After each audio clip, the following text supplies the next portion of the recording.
You wanted today. Walk us through what happened on that first overtime. Kyle, and you were racing Denny pretty hard all day and then got him to in turn one.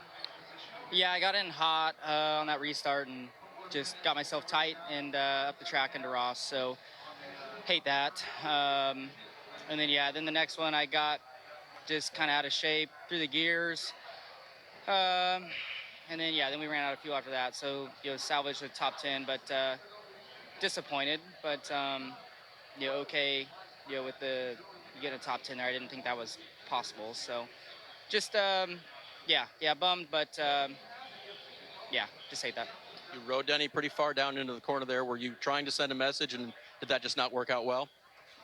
I'm just trying to race for the win.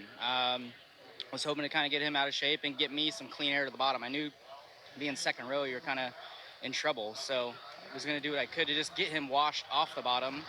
And, ended up getting myself tight and into Ross. So, like I said, I hate that for Ross. But just doing what I thought I needed to do to try and give myself a decent opportunity to get some clean air and give myself a shot to win. And then running out of fuel. I mean, you knew that was a possibility, and then having the whole field bear down on you. Yeah, I had obviously we knew we were close on fuel, but I had no warning on my dash, no low fuel pressure or anything like that. Just when I went to hit the gas, it was just dead. So then, I hate that for Kyle Busch because, he's been, had a rough go of it here and really, really needs some points, and he was going to have a great day. So unfortunate that, our lack of fuel there at the end and lack of warning, I wasn't able to get out of the way and not cause a wreck. Thanks, Kyle. Recovered to 8th today. Let's chat with Denny Hamlin, who winds up 12th, and I don't know where to even start to unpack the end of this race. So, Chris Gabehart said, hey, it's not worth the risk. Was there any thought to say, why not? Let's just try it. We got 3 wins in the bank. Well, we did. We ran out there under that caution. He was monitoring fuel pressure. I let him know what the fuel pressure was. And so we were fine with just, running out of gas, but we did under caution. And so it was the right call. I was going down pit lane there out of gas. So, I was surprised it lasted that many green, white checkers, honestly. It certainly stinks having, about 15 seconds from a win at the end, and then 10 seconds from the win at the end, and then we finished 12th. So that's just part of it. How do you process all that when you're that close to a win, Denny, and then all of a sudden it becomes this chaotic end with 31 extra laps? That's NASCAR Cup Series racing.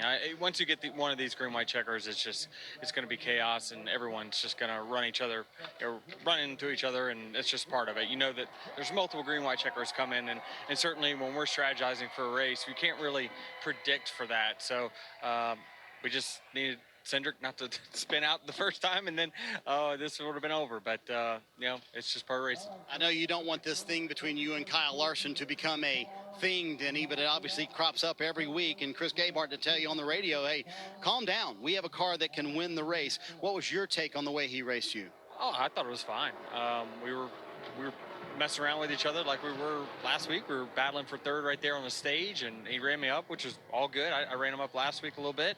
And then on the restart with the 22 was mad at me, but the 5 tried to clean us out there, and I think he tried to clean us out at the end there, and then it got the 1. So it all worked out.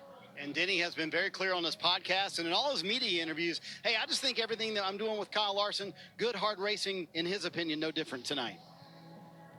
I'm surprised he got back to 12th. I mean, that's impressive. I'll admit,